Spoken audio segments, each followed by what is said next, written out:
పెళ్ళైనా పండగైనా వేడుక ఏదైనా పట్టుచీరల ప్రత్యేక వేదిక వారాహి సిల్క్స్.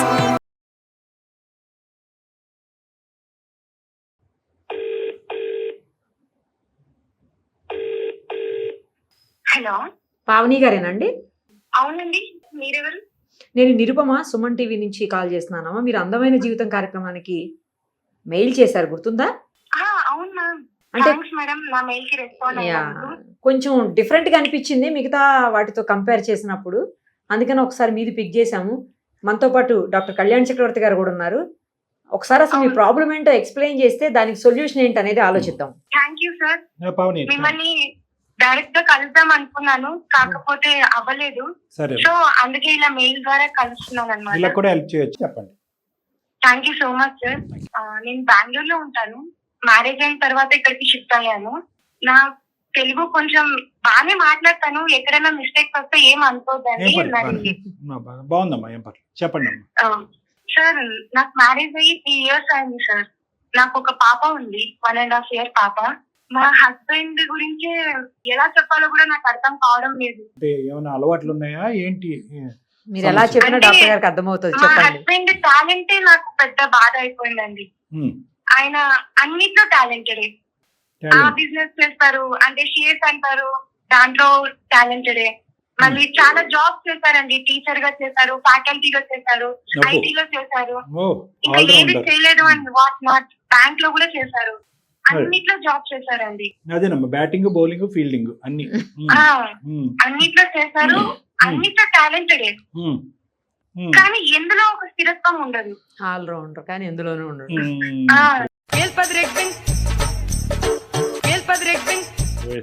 పెళ్లికి ముందు అంటే ఆయన చెప్పింది విని నేను పొంగిపోయి, ఇంకా నన్ను ఎంత బాగా చూసుకుంటాడో, ఇంకా నా లైఫ్ ఎలా ఉంటుందో, అంటే ఎప్పుడు ఇదే ఒక మాట చెప్తారు సార్.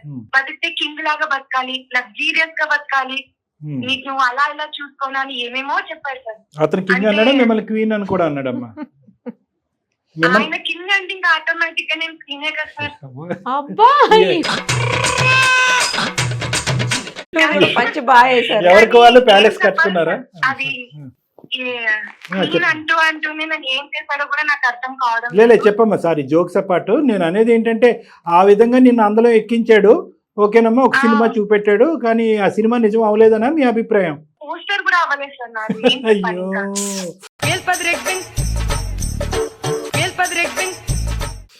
అయ్యో రామ, పోస్టర్ కూడా అవ్వలేదంట. అంటే మామూలుగా అమ్మాయిలకి ఉంటుంది కదా సార్, భర్తతో ఇలా ఉండాలి, అలా ఉండాలి, అలా తిప్పుతారు, ఇలా తిప్పుతారు, బాగా చూసుకుంటారు అని.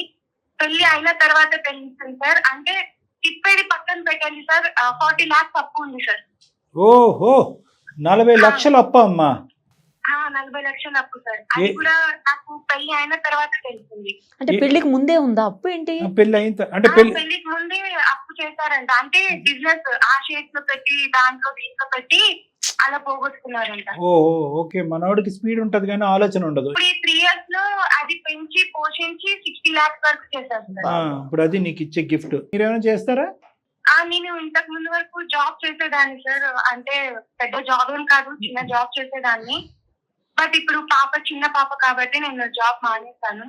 సరే, అప్పుడైనా తనకి ఏమైనా కొంచెమన్నా బుద్ధి వస్తుందేమో అనుకుంటే అప్పుడు కూడా కాదు సార్. వెళ్ళిన కొత్తలో చిన్న చిన్న మూవీకి వెళ్ళాలి అంటే కూడా మామూలు దేనికైనా క్యాబ్ లో వెళ్ళిపోవచ్చు కదా అంటే, కాదు అలా ఎలా వెళ్తావు, నువ్వు చీప్ గా ఆలోచిస్తున్నావు, అలా ఆలోచించకూడదు, లగ్జరీస్ గా ఆలోచించాలి, మంచి ఏసీ బుక్ చేయాలి, మంచి మంచి థియేటర్స్ లో వెళ్ళాలి, అలా ఎలా అని చెప్పాడు.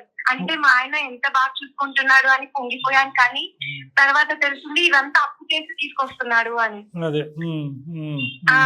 ఇతని అకౌంట్ స్టేట్మెంట్ చూసావమ్మా? నీకు రియాలిటీ ఎప్పుడు అర్థమైంది? నేను కూడా పెద్దగా పట్టించుకోలేదు, ఎందుకంటే అట్లా పెళ్ళైన కొత్తలోనే అంత ఐడియా ఎవరికి రాదు కదా ఇవన్నీ చూసుకోవాలి అని. పెళ్ళైన తర్వాత ఎంతకాలం తర్వాత ఇతను ఏమి తీసుకురాలేదు, పెద్ద అప్పు అనేది మాత్రం తీసుకొచ్చాడు అన్నది నీకు ఎప్పుడు తెలిసిందమ్మా? పాప పుట్టిన తర్వాత తెలిసింది. అంతకు ముందు వరకు నాకేం తెలీదు. హ్యాపీ లైఫ్ అనుకున్నాను. బాగా తిప్పుతున్నాడు, టూర్స్ అవి ఇవి ట్రావెల్స్ అంటున్నారు, బాగుంది లైఫ్ అని ఇంట్లో కూడా గర్వంగా చెప్పుకునేదాన్ని. మా హస్బెండ్ చాలా బాగా చూసుకుంటున్నారు అని. నన్ను గోల్డ్ అడుగుతున్నారు అనమాట. ఎందుకండి గోల్డ్ అంటే ఇక్కడ బిజినెస్ చేస్తున్నాం అని అడిగాడు. అంటే ఆయన తెలివైన వాడే కదా, చాలా నాలెడ్జ్ ఉన్నవాడు, ఏం చేస్తాడులే అనుకున్నాను. కాకపోతే ఏం చేశాడంటే నాది ఒక ప్రాపర్టీ ఉండేది, అది కూడా అమ్మేశాడు. ఇప్పుడు గోల్డ్ కూడా కొంచెం తీసుకెళ్లి అది కూడా అమ్మేశాడు. సరే, తాకట్టు పెట్టాడు. అమ్మేటవా తాకట్టు పెట్టావమ్మా? కొన్ని తాకట్టు పెట్టానని చెప్తున్నారు సార్, కొన్ని ఏమో అమ్మేశాను అంటున్నారు. అది కూడా క్లారిటీ లేదు. అడిగితే కూడా నీకెందుకు, దాన్ని నేను ఇంకా 1000 రెట్లు చేస్తాను, ఇంకా ఎక్కువ చేస్తాను అని చెప్తున్నారు. ఊరికే కబుర్లు చెప్తాడు. అది రియాలిటీలో రండి, అది అలా జరగదు. మూవీస్ లో అలా జరుగుతాయి, ఒక్క రోజులో కోటీశ్వర్లు అవ్వడం, రియల్ లైఫ్ లో కాదు అని చెప్తున్నారు. అర్థం కావడం లేదు. ఇప్పటికీ ఆ కాన్ఫిడెన్స్ ఉందా? అయ్యో ఇప్పుడు కూడా అదే చెప్తున్నారు సార్. ఇప్పుడు ఇంకా గోల్డ్ ఉంది, అది ఇచ్చేస్తే దాన్ని పెట్టి షేర్స్ కొంటాను. ఇప్పుడు షేర్స్ చాలా హైవేలో వస్తాయి, ఈజీగా తీరిపోతాయి, కోట్లలో వస్తాయని చెప్తున్నారు. కోట్లలో వస్తారావు, కోట్లలో అప్పు అవుతుంది. ఏం చెప్తారంటే, సరే అండి ఇప్పుడు పాప కూడా పుట్టింది కదా, ఏదైనా ఇల్లు తీసుకుందాము అంటే, అరే చిన్న అపార్ట్మెంట్స్ ఎందుకు, మనం విల్లాలు తీసుకోవాలి, మన పాపని ఒక లగ్జరియస్ లైఫ్ ఇవ్వాలి. మన పేరెంట్స్, మీ పేరెంట్స్, మా పేరెంట్స్ ఏమి ఎప్పుడు చూడు లో క్లాస్ లెవెల్లో ఉంటారు, మనం అలా ఉండొద్దు, హై క్లాస్ లెవెల్లో ఉండాలి అని చెప్తారు. సరే ఇప్పుడు మీరు తప్పు చేశారు కదా, వాళ్ళతో అన్నా చెప్దాము అంటే, లేదు అప్పు గురించి చెప్తే మాత్రం నేను సూసైడ్ చేసుకుంటా, వాళ్ళకి తెలియకూడదు అని అంటారు. సరే వాళ్ళకి తెలియకుండా మనం ఎలా తీరుస్తాము అంటే, నువ్వు ఇప్పుడు బంగారం ఉంది కదా, నువ్వు ఇచ్చేయి, నేను వెంటనే అవి షేర్స్ లో పెట్టి దేనిలో పెట్టాలో నాకు బాగా తెలుసు, నీకు వెంటనే కోట్ల రూపాయలు నేను తీసుకొస్తాను, వెంటనే విల్లాలు కొనేస్తాను, ఇట్లా మాటలు చెప్తున్నారండి. ఇవన్నీ అయ్యే కథేనా? చూడండి, మీరున్న ఇంటికి కూడా ఇప్పుడు సేల్ బోర్డు పెడతాడు తొందరలోనే. అదే కదా, ప్రాపర్టీ ఉంటే అది కూడా అమ్మేస్తాయండి. ఇప్పుడు ఇంకా చాలా పలుకుతుంది అది. ఈ హై క్లాస్ పిచ్చి వల్ల ఉన్నవన్నీ అమ్మేస్తూ పోతుంటే ఇంకా మా బ్రతుకు ఏమవుతుందా అని నాకు భయం వేస్తుంది. నా పరిస్థితి, నా పిల్ల పరిస్థితి ఏమవుతుంది? చిన్న పాప, అందులో ఆడపిల్ల, ఎలా పెంచుకుంటాము ఏంటి అని. ఆయనకున్న ఓవర్ కాన్ఫిడెన్స్ తో నేను ఏం చెప్పినా ఆయన అర్థం చేసుకోవడం లేదు. పాప పుట్టింది కదా, ఒక చిన్న కారణం తీసుకుందాము, పాపకి ఏమైనా హాస్పిటల్ కి కానీ లేకపోతే ట్రావెలింగ్ కానీ బాగుంటుంది అని చెప్తే, ఏంటి నువ్వు ఇంకా చీప్ గా ఆలోచిస్తావు, చిన్న కాలు ఏంటి, మన పాప తిరగాలంటే బెంచ్ లోనే తిరగాలి. అలానే ఆ పిల్లకి అసలు ఏమీ లేకుండా చేసి ఇల్లంతా కూడా ఖాళీ చేశాడు కదమ్మా. అవును సార్. ఇప్పుడు పాపకి ఫంక్షన్ చేశాము, అన్నప్రాసన అవి చేస్తాం కదా సార్. మా పుట్టింటి వాళ్ళకి ఒక ఆనవాయితీ ఉంది, కడియాలు అవి చేపిస్తారన్నమాట. అవి కూడా ఏంటి, మీ వాళ్ళు చూడు ఇంత చీప్ తీసుకొచ్చారు, మన పాప ఇంత చీప్ వేసుకునే పిల్లేనా, లగ్జరియస్ గా ఉండాలి, డైమండ్స్ వేసుకునే పాపని ఇట్లాంటి చీప్ వేస్తారా అని చెప్పి అది కూడా అమ్మేశారు సార్. ఎప్పుడన్నా ఏమన్నా కొనిపెట్టాడా అండి అమ్మాయికి? అసలు ఏమన్నా తీసుకొచ్చే కంటే ఏంటంటే, రోజు బయటకు వెళ్ళి ఇంటికి వస్తే ఈ రోజు ఏం బిజినెస్ ఐడియా చెప్తాడో, దానికి ఎంత డబ్బులు అడుగుతాడో అని నా గుండె మామూలుగా కొట్టుకోవట్లేదండి. పాపం అమ్మా.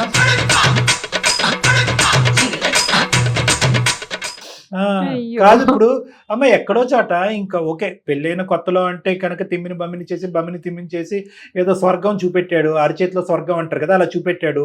అప్పుడంటే తెలియని వయసు, పెళ్ళైనటువంటి కొత్తలో కొంతకాలం ప్రయాణం చేసిన తర్వాత ఇంటి పట్టాలు ఎలా ఇచ్చేస్తావు, బంగారం ఎలా ఇచ్చేస్తావు, బిడ్డ బారసాలప్పుడు జరిగేటటువంటి ఆ బంగారం ఎలా ఇచ్చేస్తావు, ఎక్కడో చోట నువ్వు లిమిటేషన్ డ్రా చేయాలి కదమ్మా. మీ ఆయన యొక్క కెపాసిటీ నీకు ఇప్పటికైనా అర్థమైపోయి ఉంటది కదా. ఇప్పుడు అర్థమైంది సార్, ఇంకా అప్పుడు అర్థం కాలేదు అంత నాకు తెలియలేదు. ఇంకా అప్పుడప్పుడే నాకు ఆ పాప బంగారం అమ్మిన తర్వాతే నాకు అర్థమైంది అసలు ఏంటి, ఎందుకు అమ్ముతున్నాడు, ఏమైతుంది అని. ఆ తర్వాత నేను ప్రాపర్టీ డాక్యుమెంట్స్ అవి చెక్ చేసుకుంటే అప్పుడు తెలిసింది అది అమ్మేశాడని. నాకేంటి సైన్ పెట్టమన్నాడు, నేను సైన్ పెట్టేశాను. అన్ని పెట్టేస్తా నువ్వు. ఇంకా కంచాలు గిన్నెలు ఒకటే మిగిలి ఉన్నాయి ఇంట్లో, అవి కూడా వెళ్ళిపోతాయి ఇంకొంత తొందరలో. అమ్మ పాత సామాన్ అమ్ముతాం అని ఇతను అవి కూడా పట్టుకెళ్ళిపోతాడు. అదేదో సినిమాలో మార్కెట్ లో చొక్కలు చూపిస్తాడు, బ్రహ్మానందం సినిమా డైరెక్టర్. ఏమో నాకు తెలీదు, ఇంటికి వచ్చిన వెంటనే కొత్త బిజినెస్ ఐడియా అంటాడు. ఏవో అంతర్రాష్ట్రీయాల గురించి, వాళ్ళ గొడవల గురించి, వీళ్ళ గొడవల గురించి చెప్తాడు. అరే మన ఇంట్లో ఏం జరుగుతుంది, నువ్వు ఏం అమ్మేస్తున్నావు, పిల్ల భవిష్యత్తు ఏంటి, మన భవిష్యత్తు ఏంటి అంటే, అరే నువ్వు దాని గురించి ఎందుకు ఆలోచిస్తావు, నాకు అన్ని ఆలోచనలు ఉన్నాయి, నువ్వు ఫస్ట్ బంగారం చాలు. సరే అత్తమామతో మాట్లాడదామా అని చెప్తే వాళ్ళేమో మేము ఇవ్వాల్సింది మేము ఇచ్చేసాము, మాకు ఉన్నారు ఇంకా 2 పిల్లలు ఉన్నారు, వాళ్ళకు కూడా ఇవ్వాలి కదా, మీ ఆయన్ని నువ్వే నచ్చ చెప్పుకో, నువ్వే మార్చుకో అని చెప్తున్నారు. మా అమ్మా నాన్నకి చెప్తాము అంటే వాళ్ళు అలానే అంటున్నారు, నీ భర్త నువ్వే మార్చుకోవాలి, అయ్యయ్యో అందరు నిన్ను అని నిన్ను పెళ్లి చేసి పంపించేసాము. అంటే అడిగాను సార్, మధ్యలో ఒక 5 లక్షలు 10 లక్షలు అడిగాను. వాళ్ళు పంపించారు పాపం. మరి వాళ్ళు అది నేను రిటర్న్ కూడా ఇవ్వలేకపోయాను. మళ్ళీ రివర్స్ లో అడుగుతుంటే వాళ్ళైనా ఏం చెప్తారు, ఇంకా నాకు చెల్లెలు కూడా ఉంది, వాళ్ళ మ్యారేజ్ చేసుకోవాలి, వాళ్ళు పెద్దోళ్ళు అయిపోయారు. అంటే ఎవరైనా కూడా ఎలా చూస్తారంటేనమ్మా, దురదృష్టం పావని నిన్ను బాగా సుఖపెట్టడం గురించే కదా మీ ఆయన ఎంత కష్టపడుతున్నాడు అన్నట్టు అని అంటాడు. ఎందుకంటే మిగతా అన్ని అంశాల్లో మంచోడే, మీకు ఎక్కడ తక్కువ చేయలేదు. బహుశా ఎక్కువ చేద్దాం అనే ఉద్దేశంతో ఉన్నదానికంటే ఇంకా తక్కువ చేస్తున్నాడు, అది వేరే విషయం. కానీ ప్రపంచాన్ని అందరికీ ఎలా కనిపిస్తాడు ఇతను గొప్ప మాటలు, ఇతను చూస్తే కనుక అబ్బా ఎంత ఇంటిల్లి పది ఉంటాడు ఇతను, ఎంత గొప్ప మనిషి, పిల్లల గురించి భార్య గురించి తప్ప ఇంకో ఆలోచన లేదు అన్నట్టుగా సమాజం అనుకుంటూ ఉంటుంది. సరే, ఎంతవరకు బాగా అర్థమైందమ్మా. ఇతనికి ఉన్నది ఒక పెద్ద శాపం ఏదన్నా ఉందంటే మీకు మీ కుటుంబానికి ఇతను ఓవర్ కాన్ఫిడెన్స్ అనేది పెద్ద శాపం అని మనం అనుకోవాలి. ఎందుకు ఈమెయిల్ పంపించారు? ఆయన చెప్తే అర్థం కావడం లేదు సార్. నేను చాలా రకాలుగా చెప్పాను, ఆయన అలా రియాలిటీలోకి కాదండి, రావాలి. ఇలా అండి. అంతే. అందుకే మిమ్మల్ని నేను పర్సనల్ గా కూడా కలవాలి అనుకున్నాను. అంటే ఆయన గురించి చెప్పి, అంటే ఇప్పుడు ఏదైనా కౌన్సిలింగ్ అన్నా అలా కాదు, మీరు పలానా వ్యక్తిని కలిస్తే మీకు ఏమైనా తెలుస్తాయి అని చెప్పినా, అంటే నాకు తెలియలేదు అనుకుంటున్నావా, వాళ్ళకంటే నాకు ఎక్కువ తెలివి ఉంది, నువ్వు నమ్మడం లేదు, అందరు నమ్ముతారు నన్ను, నువ్వు నమ్మడం లేదు అంటారు. నాకు ఖచ్చితంగా మమ్మల్ని అడిగేటట్టున్నాడు మా అప్పు. అదే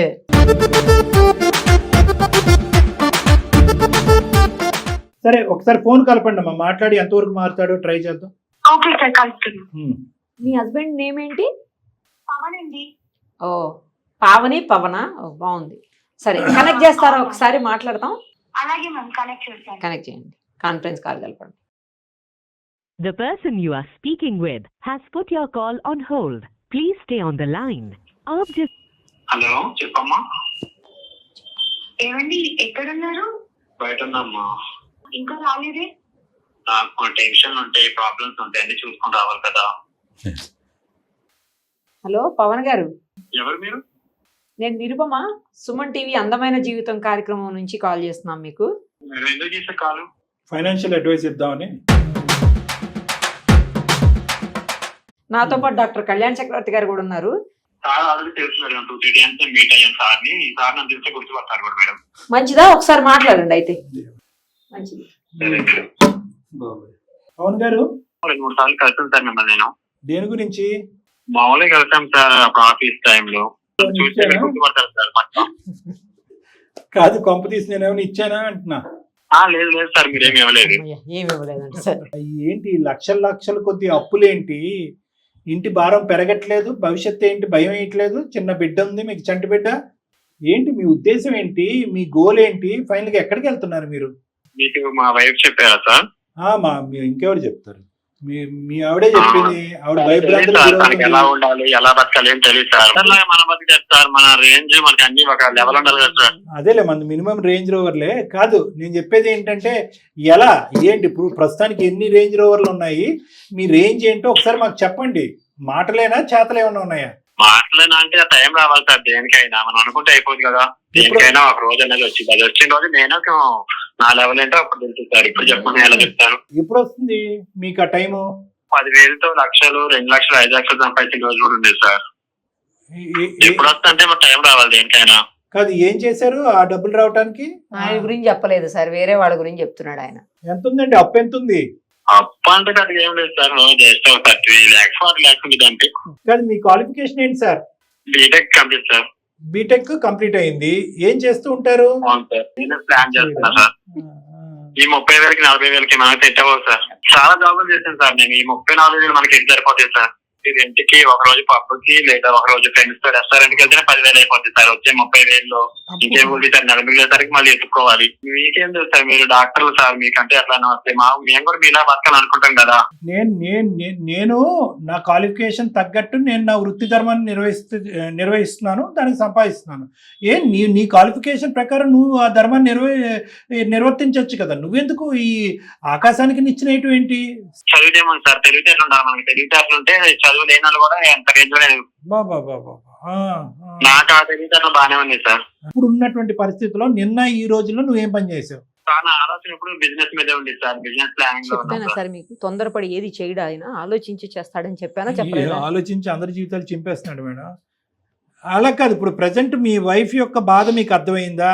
ఆవిడ బంగారం ఏమైంది, ఇంటి వినండి ఇంటికి సంబంధించినటువంటి డాక్యుమెంట్స్ ఏమైంది? బాగా నేను ఎప్పుడైనా తన్నే, నేను నాకంటే ఇంకా 5 రేంజ్ లో తన్నే నా బిడ్డని చూసుకోవాలని నేను అనుకుంటా కదా సార్. తను ఎందుకు అదే అసలు అనుకోవటం వరకే, జరిగేది ఎప్పుడు అనేది ఆవిడ వెయిట్ కంగారు చేస్తున్నారు. టైం రావాలి సార్. ఇప్పుడు నా టైం బ్యాడ్ నడుస్తుంది. రేపు అన్ని రోజు నా రేంజ్ వేరే ఉంది సార్. నీ టైం పిచ్చి తగలయ్యా.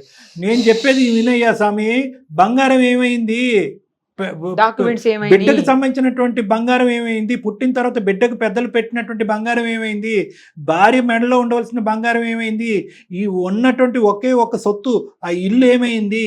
నీకు రియాలిటీ అర్థం కావట్లేదా? మొత్తం పడవ సింక్ అయిపోతుంది. ఈ అప్పులో ఇంటి మీదకి రావట్లేదా? అప్పు ఎలా తీర్చాలనుకుంటున్నావు? లాభాలు నష్టాల సంగతి పక్కన పెట్టండి. నీదేదన్నా నువ్వు సంపాదించింది నువ్వు తీసుకెళ్లే అప్పు, నువ్వు ఏదైనా వ్యాపారం చేసుకుంటే అది వేరే విషయం. రేపటి రోజు ఎలా బతుకుతావు? ఆ అమ్మాయి ఒంటి మీద ఉన్నటువంటి బంగారం రేపు ఎలా తీసుకొస్తావు? వాళ్ళ అమ్మ నాన్న వచ్చి నిన్ను ప్రశ్నిస్తే ఏంటి పరిస్థితి? సార్ బిజినెస్ అంటే ఇన్వెస్ట్మెంట్స్ పెట్టాలి కదా సార్. ఈ రోజు పెడితేనే కదా మనకి రేపు లాభాలు వచ్చేది. ఈ రోజు 1,00,000 పెడితే కదా రేపు 2 లక్షలు వచ్చేది. ఇది భారీ బంగారం. ఇప్పుడు వచ్చి ఒకసారైనా అసలు తీసుకొచ్చావా? లాభం మాట, లగ్జరీ మాట తర్వాత మాట్లాడుతున్నా. ఇప్పుడు నా టైం బ్యాడ్ నడుస్తుంది. ఫైనల్ గా ఇప్పటికైనా ఒక గమ్యం ఉందా, ఒక మార్గం ఉందా? ఆవిడకి తెలియదు అని అంటున్నావు. నా దగ్గరకు ఒక 2-3 సార్లు వచ్చాను అంటున్నావు. ఎందుకు వచ్చావు కూడా నాకు తెలియదు. ఇన్వెస్ట్మెంట్ గురించే వచ్చుంటావు. నా అదృష్టం బాండి నీకు డబ్బులు ఇవ్వలేదు. వచ్చుంటావులే. నాకు తెలియదు, అర్థం చేసుకోవట్లేదు సార్. మీరు కూడా మా వైఫ్ అంటే చెప్పు. ఆవిడకి అర్థం కాదు. ఆవిడకి అర్థం వాళ్ళు, మా అమ్మమ్మ వాళ్ళు, మా నాయనమ్మ వాళ్ళు, మా తాతయ్య వాళ్ళు ఎలా బతకాలి, నేను ఎలా బతకాలంటే నా వల్ల కాదు సార్. నా రేంజ్ నా లెవెల్ అంతా వేరులో ఉండాలనుకుంటుంది సార్. నా పిల్లలు కూడా నాలా బతకాలని అనుకోవట్లేదు. వాళ్ళు హై రేంజ్ లో ఉండాలి. చాలా పిచ్చి ముదిరింది. బాగా సార్. మామూలుగా మామూలుగా కాదు. ఈ అబ్బాయి 3 సార్లు కాదు సార్, 30 సార్లు రావాలి మీ దగ్గరికి కౌన్సిలింగ్ కి. ఏం చేద్దాం అమ్మా, నేను నిన్నే అడుగుతున్నా. ఎందుకంటే హై రేంజ్ అని చెప్పి అసలు రేంజ్ అనేది లేకుండా చేస్తున్నారు. అమ్మ అదే కదా ఈ ప్రాబ్లం. ఈ డబ్బులకు సంబంధించింది, వ్యాపారకు సంబంధించినటువంటి రేంజే కాదు, ఎవరి మాట వినకూడదు అనేది కూడా ఒక రేంజ్. ఇప్పుడు ఎంత ఖర్చు పెట్టినా ఎన్ని అప్పులు తీసుకొచ్చినా, అప్పుల్లో ఊబిలో కూరుకుపోయినా ఎవరన్నా ఒక మాట వింటాము అనేటటువంటి ఆలోచనతో వస్తే వాళ్ళకి కౌన్సిలింగ్ చేయొచ్చు, వాళ్ళ తలరాత మార్చొచ్చు. కానీ ఇతను అసలు వినేటట్టే లేదు కదా. మీరంతా సార్ మీకే తెలియదు, మీకు ఆలోచన లేదని మనలే అంటున్నప్పుడు ఎవరు మాత్రం ఏం కౌన్సిలింగ్ చేయగలరు? నీ దగ్గర ఉన్నవి అన్నీ ఇచ్చేసావు, బంగారం ఇచ్చావు, ఆస్తి ఇచ్చేసావు, అన్నీ ఇచ్చేసావు. మీ అమ్మ నాన్నలు ఏమంటారు? ఇప్పుడు అక్కడ లెక్క తేల్చుకోవాలి. ఇది ఆయన నువ్వు పిచ్చిదాను ఏంటి, నేను ఏదన్నా నీతో మాట్లాడదు కదా, వాళ్ళకి వీళ్ళకి చెప్తున్నాను. అంటున్నారు నా కోసం తప్పు చేశారు, ఇంకా చేశానంటే ఇంకెన్ని లక్షలు. 10 లక్షలు 60 కాదు, 1 కోటి రూపాయలు ఇచ్చి నేను తిరుగుతా కదా. నీకు ఎందుకు బాధ? ఆ కెపాసిటీ నాకుంది, ఆ టాలెంట్ నాకుంది. నువ్వు ఎప్పుడు కళ్ళగంటం అనేటటువంటిది ఆపేటట్టు లేవు. కానీ నా దగ్గర ఒక మంచి బిజినెస్ ఐడియా ఉంది, వస్తావా నా దగ్గరకు ఒకసారి కలవటానికి? క్లినిక్ వస్తావా? బిజినెస్ ఒక మంచి బిజినెస్ ప్లాన్ ఉంది. ఒకసారి ఫోన్ లో చెప్పడం అనేది కష్టం. ఒకసారి డైరెక్ట్ గా వస్తే మన ఇద్దరం డిస్కస్. నాదేం బిజినెస్ ఏముంటాయి సార్, వస్తాను. మీరు అవకాశం ఇస్తానని తప్పకుండా వస్తాను. వస్తావు కదా? బిజినెస్ ఏముంటది? ఇప్పుడు నీ దగ్గర ఏమి ఉండకపోయినా నేను కొన్ని ఐడియాస్ చెప్తాను. ఓకే, నేను ఐడియాస్ చెప్తే కనుక అవి ఎంతవరకు నువ్వు ఆచరించగలవు, ఎంత పెట్టుబడి అవుతుంది అనేది చెప్తాను. ఆ పెట్టుబడి ఎలా తీసుకురావాలనేది కూడా నేను చెప్తాను. ఫస్ట్ నువ్వు నా దగ్గరికి అయితే రా. సరే సార్, కలుద్దాం సార్. వచ్చేటటువంటి లాభంలో 50-50. నీకు పిచ్చి గిచ్చి అంటూ ఏమీ లేదు. నేనైతే కనుక నా బిజినెస్ ఐడియాస్ నీకు చెప్తాను. ఆ బిజినెస్ ఐడియాస్ వినటానికి గురించి నా దగ్గరికి రా. ఓకేనా? నువ్వు అర్జెంటుగా ఫోన్ పెట్టేసి మీ ఆవిడకి చాలా బుద్ధి చెప్పాలి. మేము ఆవిడ బుద్ధి లేకుండా మాకెందుకు ఈమెయిల్ పంపించిందో ఒకసారి అడగాలి. నువ్వు ఫోన్ పెట్టేసాను. Okay bye. ఈ అడ్డుదారిలో వెళ్తే కానీ మేము అతన్ని పట్టుకోలేము అనేది మాకు అర్థమైందమ్మా. ఎందుకంటే 1000 అబద్ధాలు ఆడైనా ఒక పెళ్లి చేయమన్నారు. ఒక అబద్ధం ఆడైనా కూడా ఒక పిచ్చిని కుదర్చాలి అంటే కనుక తప్పట్లేదు. కాబట్టి అతనికి నిజంగా మానసిక పరిస్థితి బాగాలేదు, దురదృష్టం.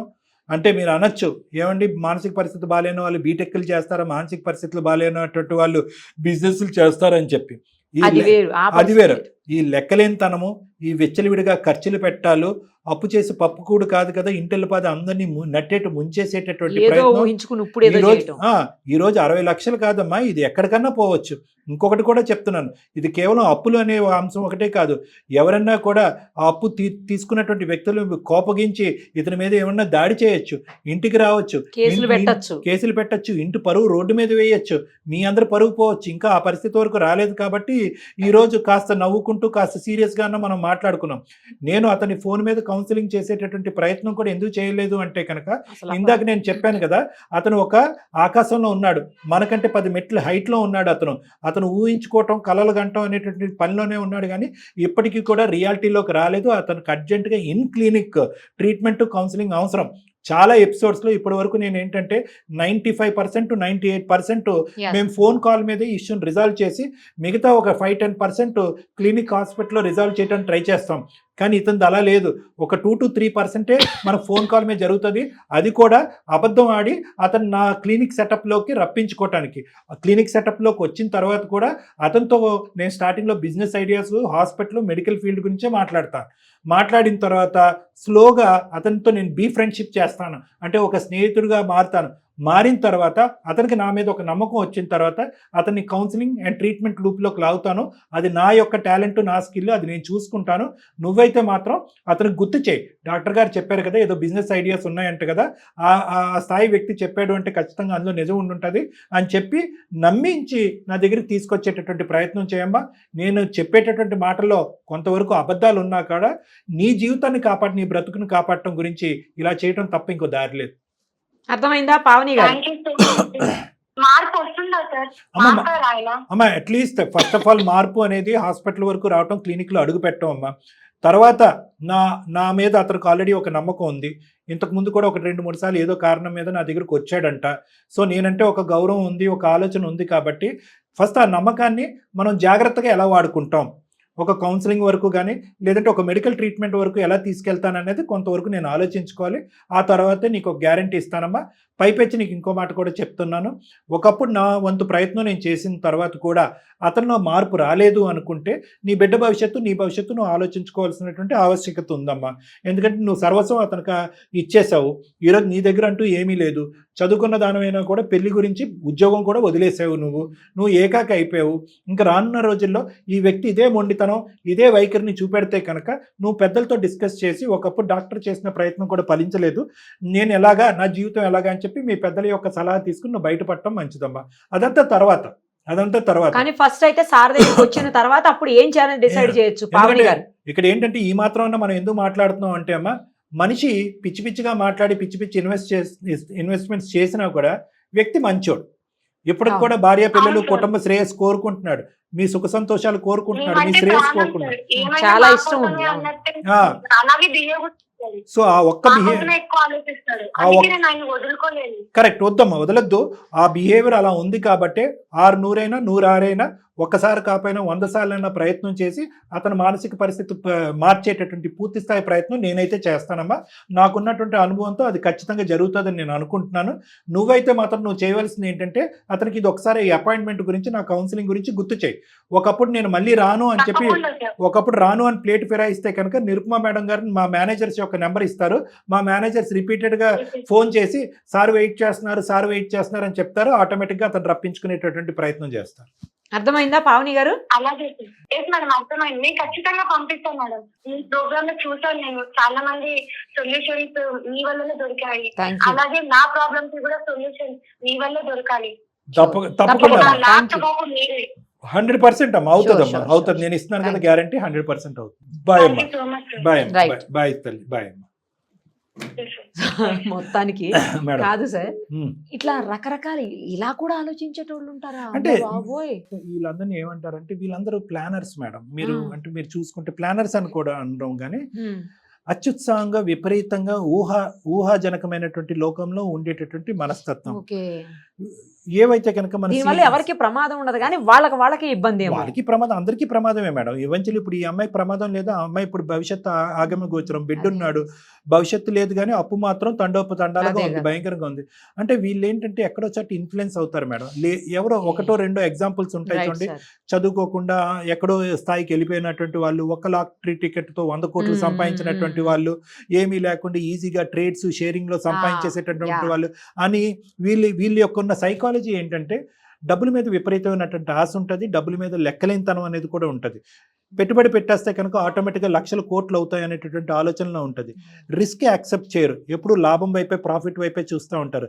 ప్రతి దాంట్లో ప్రాఫిట్ ఉన్నదని దిగుతారు, ఏమాత్రం చిన్న రిస్క్ చూసినా కూడా అక్కడి నుంచి పారిపోయి ఇంకో చోటుకి వెళ్ళిపోతూ ఉంటారు. అక్కడ మళ్ళీ రిస్క్ కనిపిస్తే ఇంకో చోట జంప్ చేస్తారు. అందుగురించి ఇందాక అమ్మాయి చాలా జాబ్స్ చేశారు. మల్టీ టాలెంటెడ్ అండి, కానీ ఏ ఒక్క టాలెంట్ లేదు. రూపాయి పెట్టి తిండి కొని ఆ రూపాయితో ఆనందంగా ఉన్నటువంటి రోజు లేదు. Jack of all trades master of none అని ఒక సామెత ఉంది, ఒక Yes, ఇంగ్లీష్ yes. సామెత. వాడు అన్నిట్లో నిష్ణాతుడే, కానీ ఏ ఒక్క దాంట్లోనే గెలవలేడు. గెలవడం ఆ type. Right sir. Thank you, madam. Thank you so Okay. Much.